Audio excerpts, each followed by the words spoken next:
Om Swastiastu.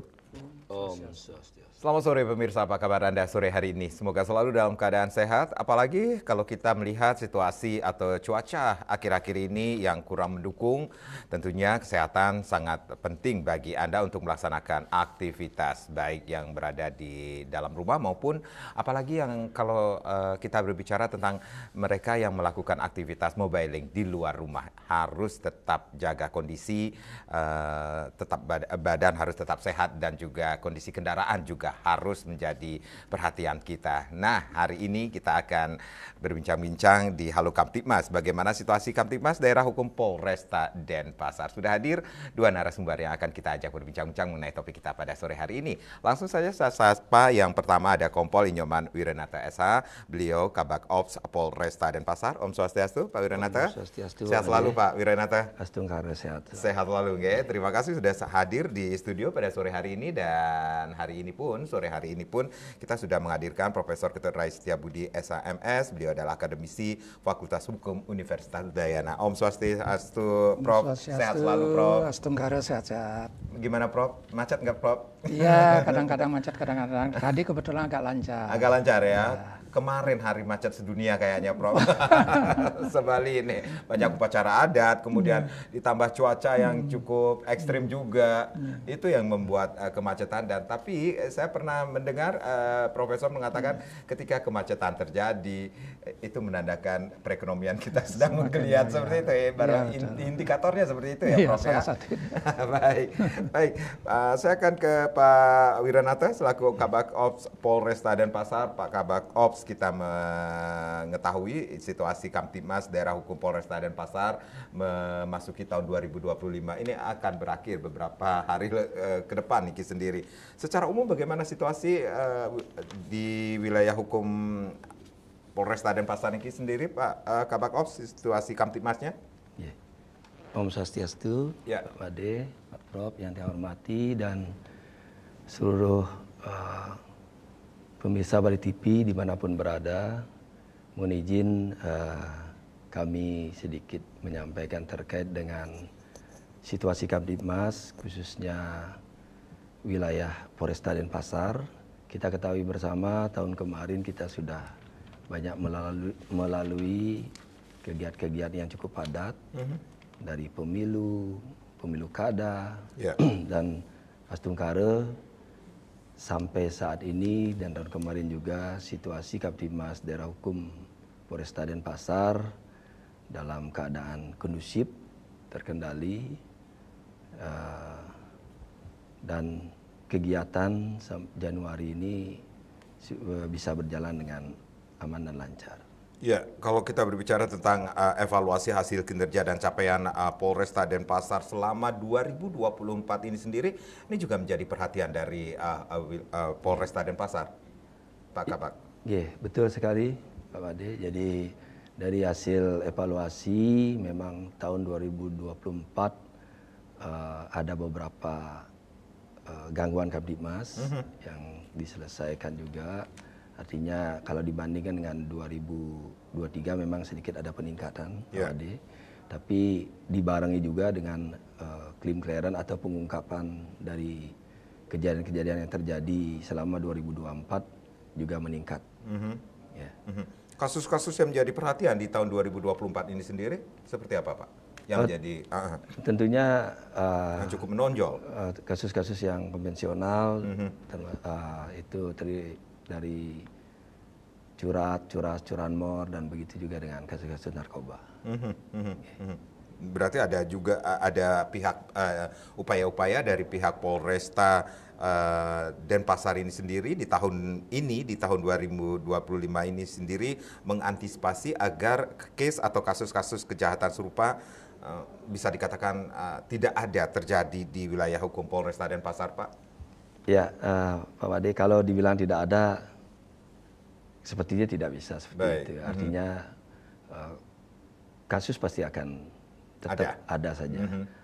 Namun kami dari Polresta Denpasar tetap melaksanakan upaya-upaya, baik itu upaya preventif maupun yang terakhir tentunya upaya represif. Dari upaya-upaya preventif yang kami lakukan di Polresta Denpasar, Jadi seperti penggalangan kepada tokoh-tokoh masyarakat, lapisan masyarakat. Jadi biar sama-sama membantu menjaga Kamtibmas wilayah Polresta Denpasar tetap kondusif. Begitu juga dengan kegiatan-kegiatan edukasi, sosialisasi, baik itu mulai dari tingkat sekolah maupun masyarakat kita lakukan. Nah, kegiatan-kegiatan lain seperti preventif, misalnya kegiatan-kegiatan penjagaan, pengaturan, serta patroli kita tetap laksanakan. Bahkan di Polresta kita melaksanakan di samping patroli rutin, kita juga melaksanakan patroli blue light, patroli barcode. Jadi patroli barcode ini ada istilahnya kegiatan ini pasti dilaksanakan karena di setiap tempat-tempat lokasi yang sudah ditentukan dengan barcode itu anggota kami, personil yang dilibatkan dalam kegiatan patroli ini harus masuk ke sana. Jadi di sana ada check in, check out-nya. Jadi di tempat check in, check out ini nanti berinteraksi dengan masyarakat yang ada di sana, memberikan himbauan-himbauan terkait dengan Kamtibmas. Baik, baik Pak Kabak Ops dan Prof, kita rehat sejenak, nanti kita akan lanjutkan lagi bagaimana situasi Kamtibmas daerah hukum Polresta Denpasar. Dan pemirsa, di sesi berikutnya silakan Anda yang ingin bergabung bersama kami akan memberikan kesempatan Anda untuk berinteraksi di 0361894800 dan juga di 0361894841, tapi tentunya setelah yang berikut ini.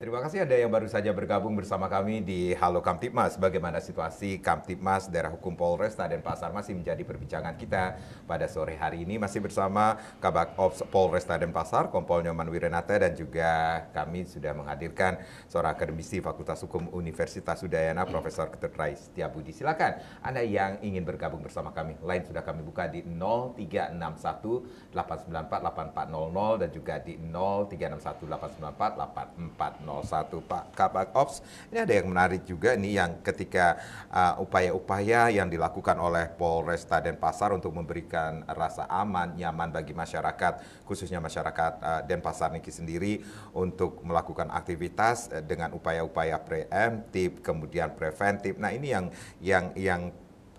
menarik bagi saya ini adalah ada termasuk preventifnya penjagaan, patroli, ada blue light patrol, kemudian patroli barcode. Ini yang belum begitu diketahui juga oleh masyarakat. Seperti apa prosesnya, konsepnya itu sendiri, Pak Wiranata? Ya, memang konsep awal itu dari Kabupaten Badung awalnya. Setelah konsep itu jadi, ternyata menurut Bapak Kapolda itu baik, ya kita terapkan juga di Denpasar. Jadi terkait dengan patroli barcode ini, kalau di Denpasar kita ada 6 bit yang kita sering laksanakan. Jadi ada bit 1 misalnya seperti di daerah Denpasar Timur, bit 2 di daerah Denpasar Utara, bit 3-nya ada di daerah Denpasar Barat, bit 4 ada di daerah Denpasar Selatan, dan bit 6 ada Selatan dan wilayah Kute. Nah, ini patroli ini kita laksanakan setiap malam dari pukul 11 malam sampai jam 04.00 dini hari. Jadi yang mengawaki kegiatan patroli ini adalah dari Samapta Polresta sendiri. Begitu juga ada gabungan dari lalu lintas, dari reserse, reskrimnya, dari intelnya juga ada. Jadi masing-masing regu itu dikomandani oleh Padal, perwira pengendali. Jadi kegiatan ini kita laksanakan, jadi ada tempat-tempat tertentu yang kita sudah pasang barcode. Jadi anggota yang melaksanakan patroli ini wajib hukumnya harus ke tempat tersebut. Baik. Ya, artinya kalau mereka tidak ke sana, mereka tidak bisa melaporkan kegiatannya, karena di sistem di barcode itu ada sistem check-in.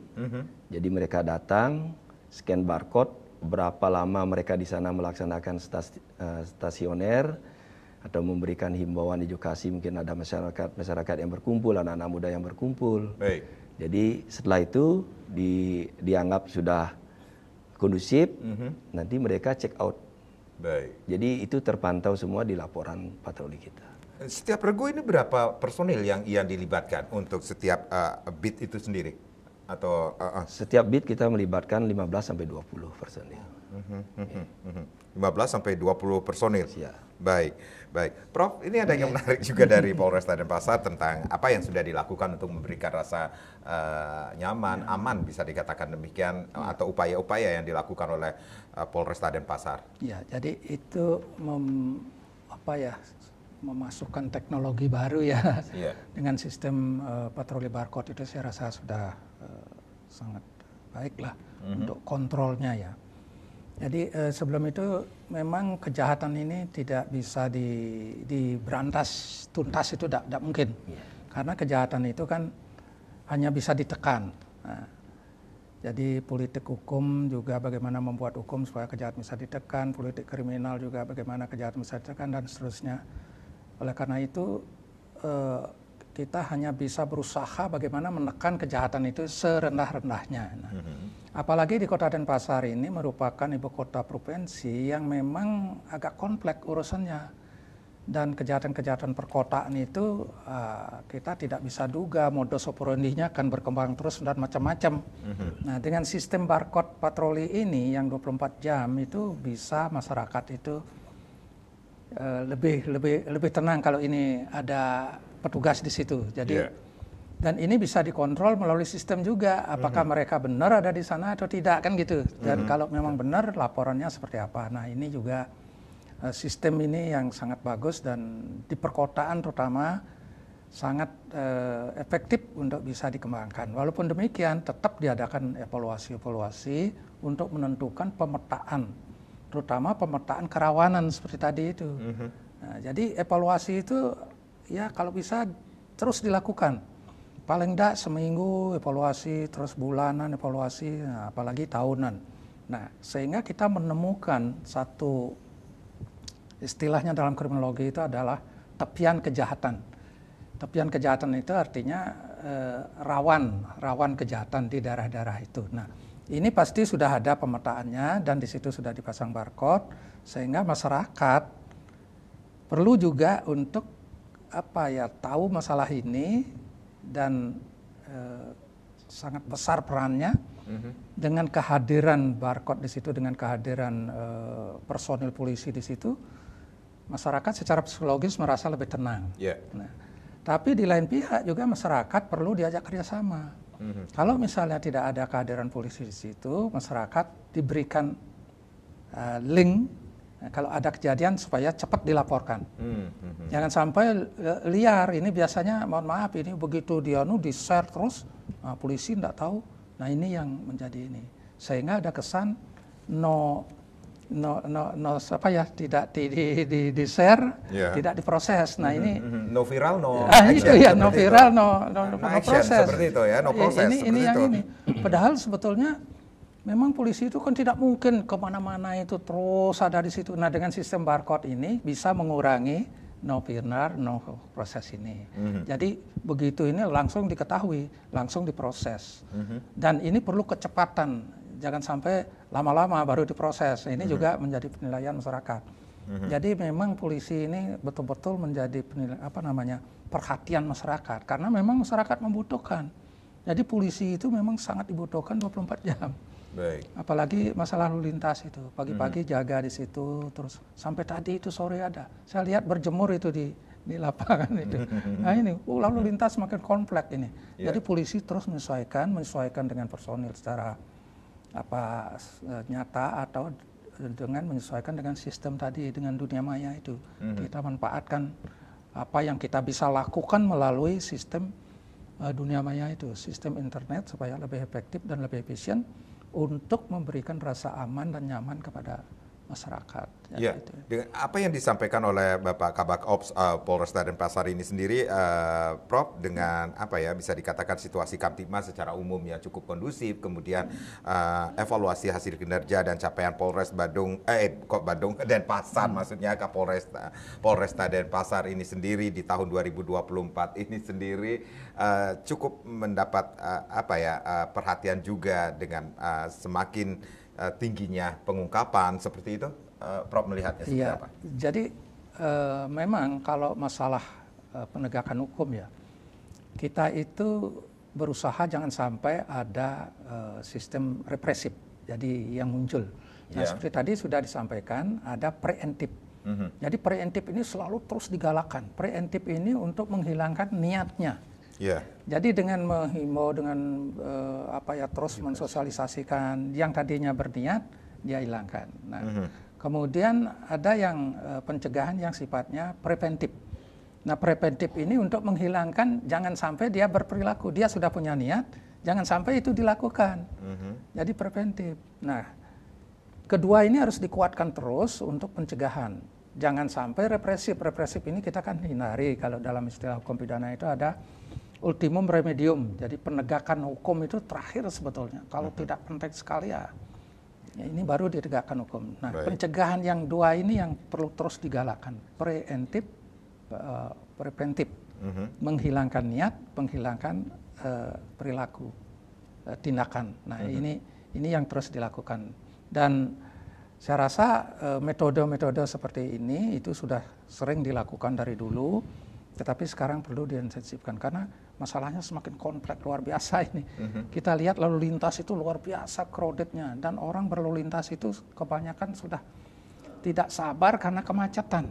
Sehingga mereka tidak menghiraukan kadang-kadang rambu-rambu lintas, tidak menghiraukan sopan santun lalu lintas, tidak menghiraukan disiplin berlalu lintas. Jadi terutama kesopan santun lalu lintas itu yang saya lihat itu sangat menurun sekali. Karena undang-undang lalu lintas itu tidak mungkin mengatur hal-hal yang sekecil-kecilnya. Kekosongan-kekosongan ini diisi oleh etika berlalu lintas. Etika berlalu lintasnya sopan santun itu. Jangan lalu motong sana baru macet, waduh. Kadang-kadang emosi, banyak juga yang emosi di jalan itu. Nah, ini yang perlu kita hindari dan perlu kita sosialisasikan terus supaya mereka itu betul-betul di jalan itu penuh kesabaran. Jadi bisa dikatakan ketika upaya-upaya preventif, preventif sudah dilakukan, berarti upaya represif tidak boleh dilakukan seperti itu? Iya, memang harus dilakukan dan ini harus tegas. Kalau memang dia sudah melakukan tindakan ini juga, harus tegas dan tidak pandang bulu. Jadi polisi namanya itu negara hadir di situ. Siapapun orangnya, walaupun pejabat, kalau dia salah ya harus ditegakkan hukum itu. Jadi hukum itu harus betul-betul adil dan berlaku setiap orang memiliki kedudukan yang sama di bidang hukum dan pemerintahan, kan gitu. Jadi Pak Kabak Ops, ini kalau kita berbicara tentang masalah keamanan, bukan hanya menjadi persoalan atau permasalahan atau tugas dari kepolisian, tetapi tugas kita bersama untuk menjaganya. Nah, ada yang menarik sekali dari upaya preventif ini sendiri, berarti ada kolaborasi juga yang dilakukan dengan pihak-pihak lainnya untuk menjaga keamanan dan kenyamanan di Denpasar ini sendiri, Bapak? Betul, Pak Wade. Jadi kami di kepolisian khususnya di Polresta Denpasar tentunya tidak bisa bekerja sendiri. Kami selalu didukung dari instansi terkait, baik itu dari rekan kami dari TNI, dari pemerintah, di sana ada Dinas Perhubungan, dari Pol PP, maupun Pam-Pam Soekarsa lainnya, termasuk ya ada pecalang maupun pam-pam lain seperti itu. Jadi kita sama-sama menjaga bagaimana Denpasar ini biar tetap kondusif, terkendali. Jadi ada wujud nyatanya juga yang dilakukan ketika kolaborasi itu dilakukan dari pihak kepolisian, khususnya Polresta Denpasar ini sendiri. Betul. Jadi kami dari Polresta Denpasar beserta jajaran itu rutin melaksanakan patroli 3 pilar. Jadi di sana ada rekan kami TNI, ada Satpol PP-nya. Jadi ini sebuah kolaborasi. Jadi tujuannya hanya satu, bagaimana Denpasar ini tetap kondusif seperti itu. Baik, dan itu juga sudah dilakukan untuk memberikan rasa aman dan nyaman bagi masyarakat, khususnya bagi masyarakat Kota Denpasar. Saya sebagai masyarakat Kota Denpasar juga merasakan hal tersebut. Baik, Pak Kabak Ops dan Prof, kita rehat sejenak. Nanti kita akan lanjutkan lagi, pemirsa. Jangan kemana-mana, kami akan kembali. Tapi tentunya setelah yang berikut ini.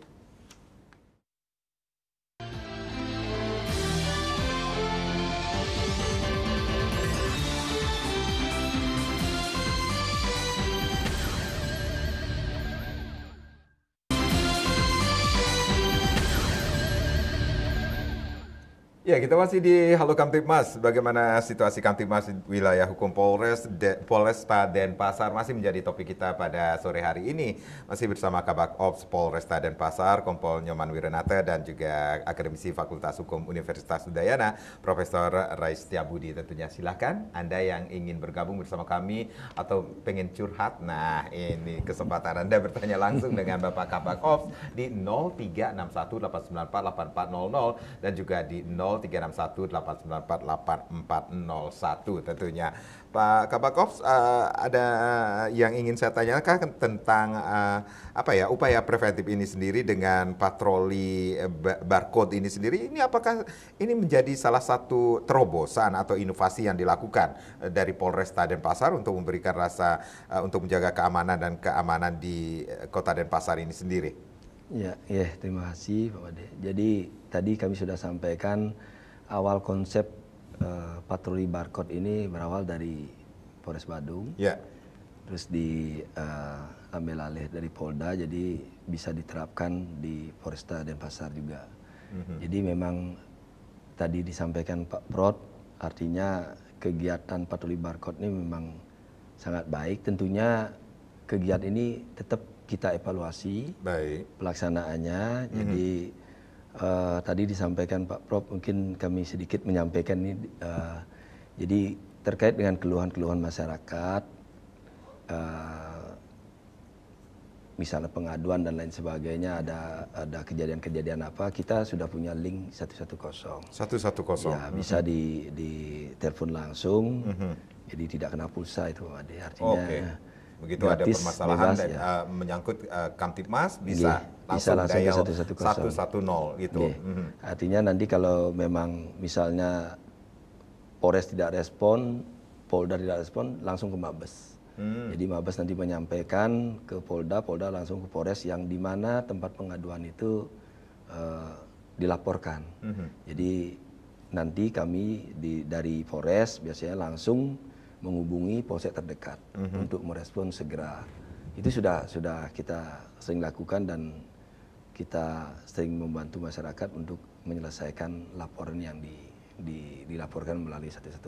Termasuk juga apa yang sudah dilakukan beberapa Polres yang ada di Bali, mungkin di Indonesia juga inovasi-inovasi kreatif seperti Jumat Curhat, Minggu Minggu Kasih seperti itu masih ada di Polresta Denpasar.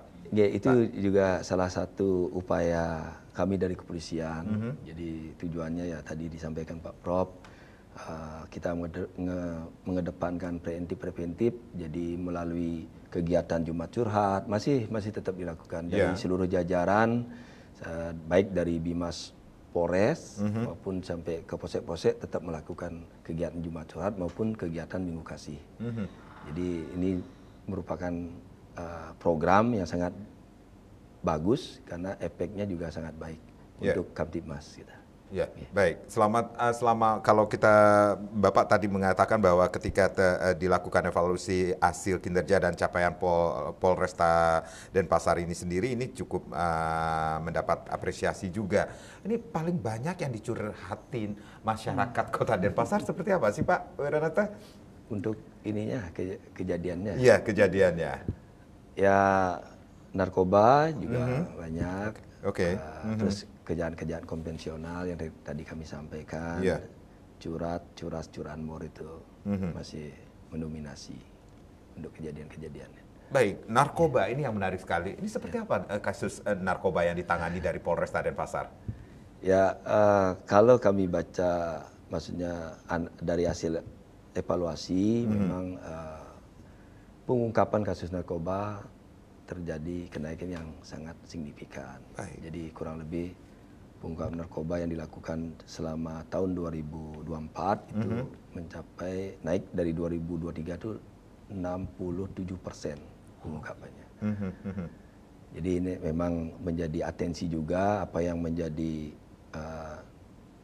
atensi Bapak Presiden, program beliau. Jadi di background diteruskan oleh Bapak Kapolri, nah sehingga pengungkap terkait masalah kasus narkoba ini sangat gencar dilaksanakan. Berarti ada upaya-upaya juga dari Polresta Denpasar untuk menekan 67% itu agar bisa turun di tahun 2025 ini sendiri, Pak Kabako? Itu kami sampaikan. Jadi terkait dengan narkoba, tentunya mulai dari bawah, sosialisasi, edukasi, mulai dari sekolah-sekolah sudah dilaksanakan, termasuk ke seluruh lapisan masyarakat. Jadi dengan sosialisasi, himbauan dan pembagian selebaran bahwa narkoba sangat jahat, artinya merupakan suatu kejahatan yang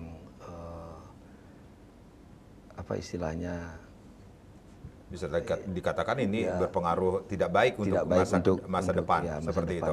Oke, baik, Prof. Narkoba, lagi-lagi narkoba ini menjadi perhatian mungkin bukan hanya dari Polresta Denpasar, tetapi dari Polresta yang lainnya dan Polres-Polres yang lainnya juga. Betul, ya. Jadi hampir seluruh Indonesia ini kejahatan narkoba itu sangat sulit untuk ditanggulangi dan bahkan terus meningkat. Apa yang menyebabkan? Nah, ini yang sulit. Nah, menurut saya ini kejahatan tanpa korban. Jadi kejahatan tanpa korban. Ya, crime without victim. Sehingga pelaporan masyarakat karena tanpa korban ya. Padahal sebetulnya masyarakat yang jadi korban tapi tidak merasakan. Oleh karena itu masyarakat sulit untuk melaporkan. Apalagi yang bersangkutan. Yang jadi korban itu sebetulnya kan yang bersangkutan. Nah, inilah yang menjadi kesulitan bagi kita untuk melakukan hal-hal dalam pengungkapan kasus narkotika ini. Kecuali memang itu ada kesadaran dari keluarganya sendiri atau dari masyarakat yang memang care terhadap pemberantasan tindak pidana narkotika ini. Karena kadang-kadang masyarakat itu agak ewoh pakewoh, sudah tahu oh ini ada narkotika. Nah, itu pertama. Kedua, sementara ini sebetulnya aturan Undang-Undang Nomor 35 tahun 2009 itu jiwanya itu bagi pecandu dan korban, sering saya katakan, itu harus direhabilitasi. Karena sesungguhnya mereka yang berinteraksi dengan menggunakan narkotika itu adalah orang yang sakit. Oleh karena itu mereka perlu diobati, jangan dihukum. Diobati yaitu rehabilitasi medis dan rehabilitasi sosial. Nah, sementara ini yang masih sering dihukum mereka, sehingga perlu ini. Jadi seluruh Indonesia itu lembaga pemasyarakatan itu penuh dengan narkoba ini. Nah, oleh karena itu bagaimana caranya sekarang betul-betul supaya mereka yang jadi korban dan pecandu itu bisa dilakukan rehabilitasi. Jadi untuk rehabilitasi ini pemerintah memang perlu biaya, perlu persiapan yang cukup banyak biayanya. Dan sekarang kan ada wacana yang sudah dihukum itu coba dievaluasi lagi apakah mereka pecandu atau mereka korban. Kalau pecandu mereka atau korban, mereka harus direhabilitasi, ditarik lagi, tidak dihukum. Jadi wacana seperti itu. Nah, ini saya rasa sangat bagus lah. Saya sangat mendukung itu. Nah, cuma dalam melakukan pemisahan antara korban dan pengedar, nah ini harus betul-betul dilakukan secara cermat. Jadi mereka yang direhab, yang betul-betul jadi korban dan pecandu, ini harus direhab segera. Karena apa? Karena kalau dia sudah sehat, dia tidak lagi membutuhkan narkotika. Kalau sekarang yang dihukum itu misalnya dia jadi korban, pecandu, keluar dari penjara, dia justru mendapat informasi, akhirnya keluar jadi pengedar. Di samping dia sebagai tetap jadi pecandu. Sehingga permintaan narkotika itu terus mengalir. Karena dia masih sakit terus. Nah, kalau sudah semua yang pecandu dan korban ini bisa sehat, permintaan kan menjadi sedikit. Nah, menjadi dia hilang. Nah, ini. Kemudian yang kedua, ada model bahwa desa-desa itu diberikan penghargaan. Nah, jadi masyarakat di desa itu sangat memberikan perhatian supaya desanya bersih dari narkotika. Yang istilahnya bersinar, bersih narkotika. Nah, ini sudah mulai dikembangkan ini. Saya rasa ini penting sekali untuk terus dikembangkan desa-desa yang bersih narkotika. Dan masyarakatnya terus diberikan sosialisasi di situ.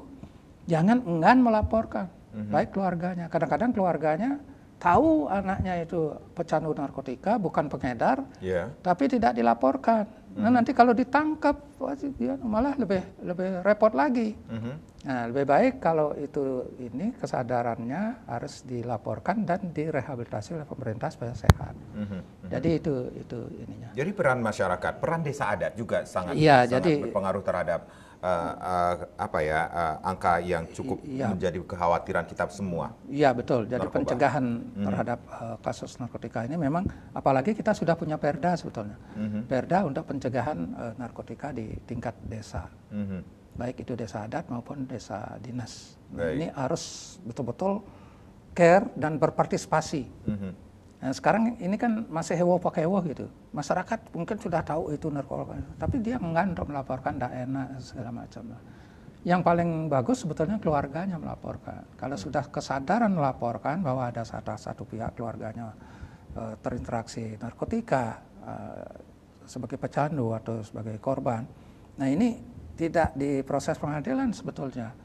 Lebih baik langsung direhab kalau itu bisa dibuktikan betul-betul dia sebagai pecandu. Tapi biasanya sekarang kan harus diproses hukum. Jadi pengadilan menentukan ini harus direhab, ini harus dihukum. Nah, jadi itu sistem peradilannya seperti itu. Nanti ke depannya, nah ini ada satu sistem bagi mereka yang pecandu dan korban itu, bagaimana caranya supaya betul-betul bisa dilakukan pemisahan antara pengedar dengan sehingga sistemnya apakah itu cukup dilakukan sidang yang singkat gitu, sehingga mereka diputuskan untuk direhab. Jadi tidak perlu sidangnya rumit. Jadi sesuai dengan asas hukum itu kan cepat, murah dan sederhana. Jadi bagi mereka pecandu dan korban. Ya, Pak Kabak Ops, ini yang menjadi mungkin PR kita semua juga ya, permasalahan narkoba ini sendiri. Ini kalau kita lihat range usia mereka yang menjadi baik itu korban, Prof mengatakan ini kejahatan tanpa korban, tetapi masyarakat yang menjadi korbannya seperti itu. Range usia produktifkah yang menjadi bisa dikatakan sasarannya. Iya, seperti itu. Ya, betul Pak Ode. Artinya narkoba, jadi yang banyak disasar itu yang masyarakat yang usia-usia produktif. Usia-usia produktif. Karena memang usia-usia produktif ini sebagian besar adalah mereka yang usianya masih labil-labil. Itu yang banyak. Baik. Ya, tadi disampaikan betul, artinya penting sekiranya artinya yang pemakai sebagai korban, kita anggap sebagai korban, ya harus seluruhnya kalau bisa direhab. Tapi ini sudah dilakukan, kita tetap asesmen dengan koordinasi dengan BNN. Jadi kalau memang ada masyarakat yang terlibat dalam narkoba ini, khususnya yang pemakai, kita biasanya arahkan untuk direhabilitasi. Gitu. Dan sekali lagi ini upaya-upaya untuk memberikan edukasi, sosialisasi betapa bahayanya narkoba itu juga sudah dilakukan terhadap usia-usia masa sekolah seperti itu, anak-anak sekolah seperti itu, dari usia-usia sekolah itu. Betul. Kami intend melaksanakan kegiatan sosialisasi ke sekolah-sekolah, baik mulai dari tadi kami sudah sampaikan di Polres maupun Polsek jajaran. Jadi masuk ke sekolah-sekolah mulai dari SMP, SMA. Jadi tujuannya yaitu salah satunya betapa mengkhawatirkan narkoba ini untuk saat ini. Seperti itu. Baik. Kami akan kembali, tapi tentunya setelah yang berikut ini. Jangan kemana-mana.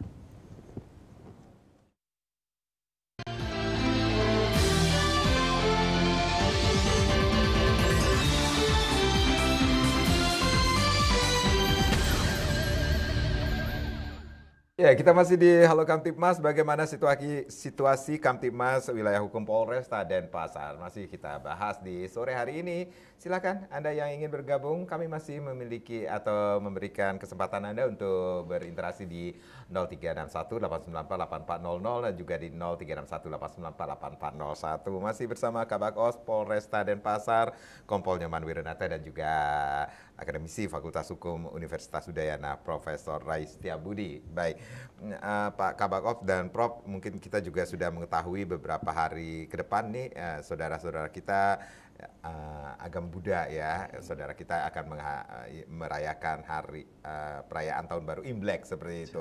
Ini ada pengamanan khusus nggak sih Pak dari Polresta Denpasar ini sendiri Pak? Iya, untuk kegiatan perayaan Imlek, nah kebetulan berbarengan ini dengan Isra Mi'raj. Yeah. Kebetulan nanti Minggu, Senin Isra Mi'raj, Selasa tanggal 28 itu biasanya bagi masyarakat kita dari Tionghoa Imlek ini, biasanya udah mulai kegiatan persembahyangan dan tanggal 29 itu Imlek. Jadi untuk kesiapan kami, Polresta tentunya kami sudah menyiapkan rencana pengamanan. Ya, kebetulan juga ini termasuk libur panjang. Oh, ya, long. Karena weekend ya. Yeah. Weekend. Jadi tentunya kami Polresta Denpasar sudah menyiapkan rencana pengamanan. Kami tetap berkoordinasi dengan Polda. Jadi ada titik-titik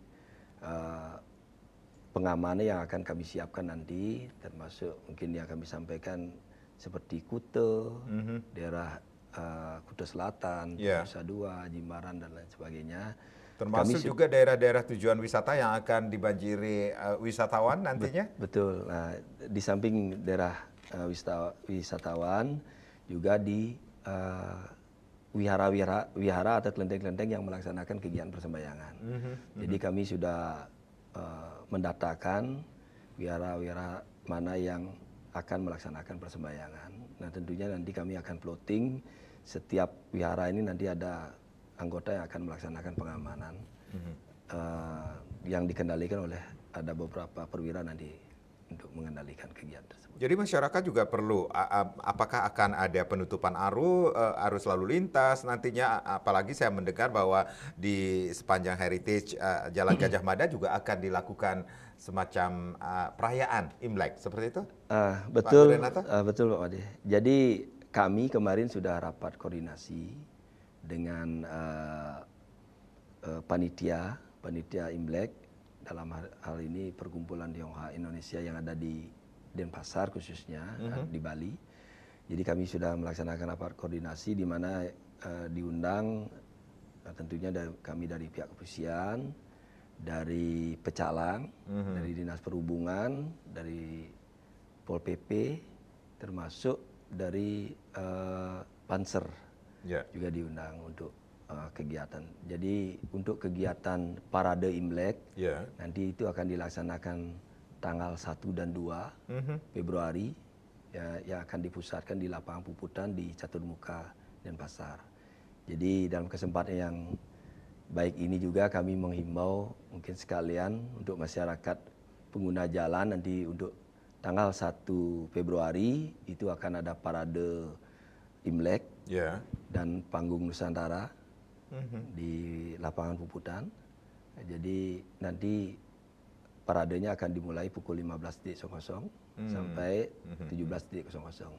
Memang nanti kita akan merencanakan penutupan Jalan Gajah Mada dari simpang Kartini Sulawesi itu ke timur, jadi akan ditutup. Nah perkiraan nanti parade akan start di sebelum Caturmuka yang langsung akan dibuka nanti oleh Bapak Wali Kota. Seperti itu. Jadi termasuk rencana pengaman juga sudah kami siapkan, pos-pos plotting untuk pengalihan arus.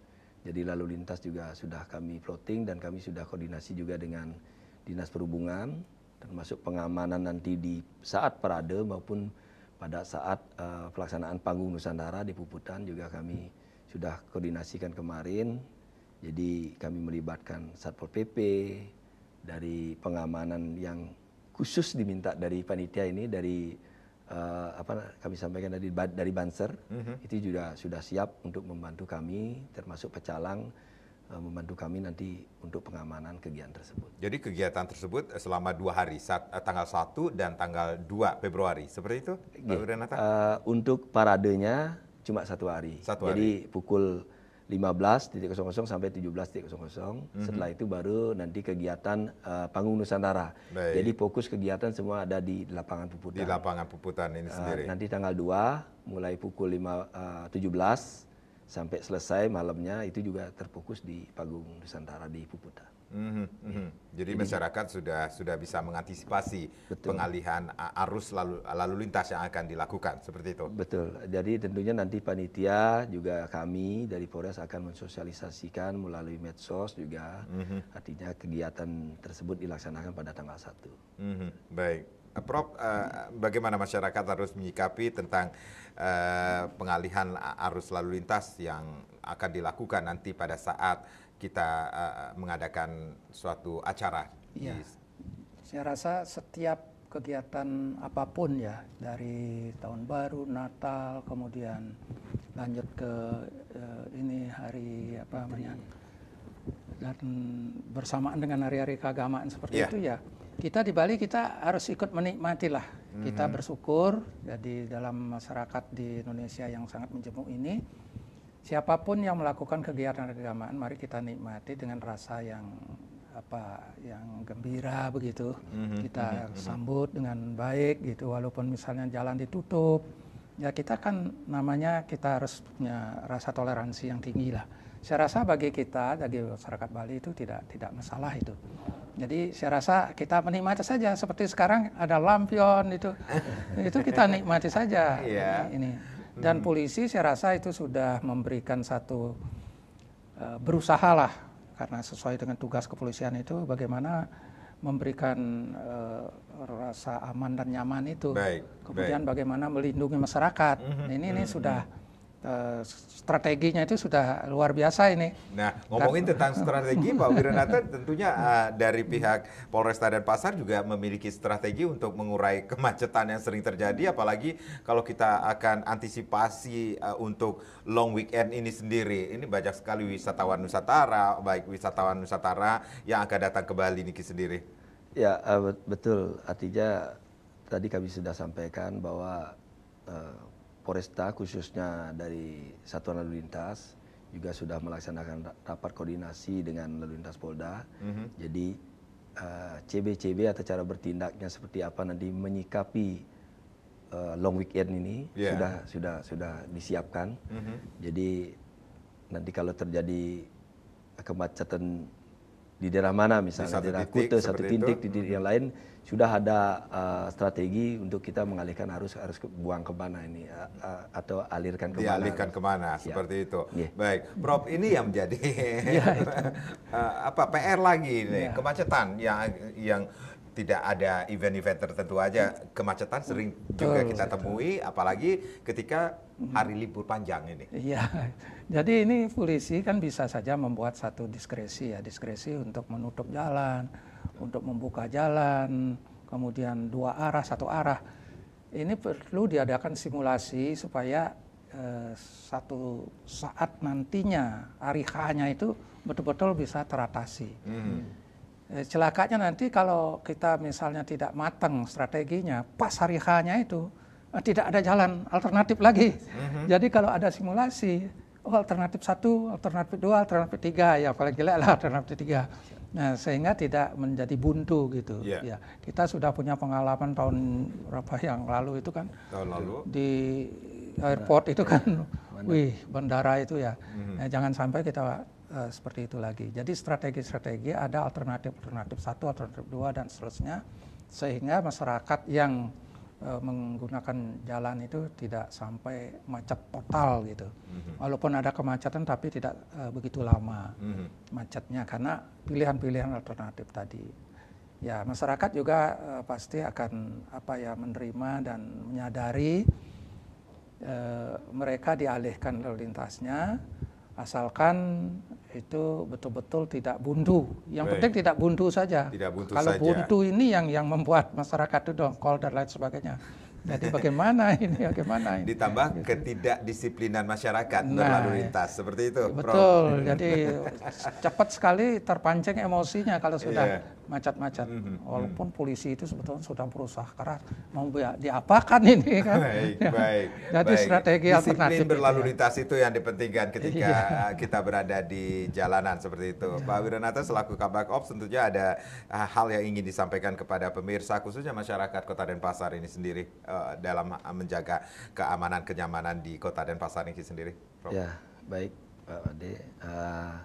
Jadi dalam kesempatan yang baik ini kami Kabak Ops Polresta Denpasar jadi mengajak seluruh lapisan masyarakat, elemen masyarakat untuk bersama-sama menjaga Kamtibmas khususnya daerah hukum Polresta Denpasar biar selalu dalam keadaan kondusif, ya terkendali. Nah tadi disampaikan sedikit juga kami menyampaikan terkait dengan lalu lintas. Jadi kami mohon masyarakat agar tetap disiplin dalam berlalu lintas, sopan santun dan menghormati rambu-rambu yang sudah ada. Tentunya kami dari pihak polisian tetap akan melayani semaksimal mungkin yang kekuatan yang kami punya. Dan kami mohon seluruhnya bisa menjadi polisi bagi dirinya sendiri, bagi keluarga dan tetangga tentunya. Ya. Terima kasih. Ini yang menarik sekali, menjadi polisi bagi diri kita sendiri. Itu yang terpenting bagi masyarakat. Pak Wiranata selaku Kabak Ops, terima kasih. Dan Prof, terima kasih sudah sharing sore hari ini. Saya Made Sukarana. Terima kasih. Kita berjumpa lagi di lain kesempatan. Om Santi, Santi, Om Santi. Santi, Santi, Santi.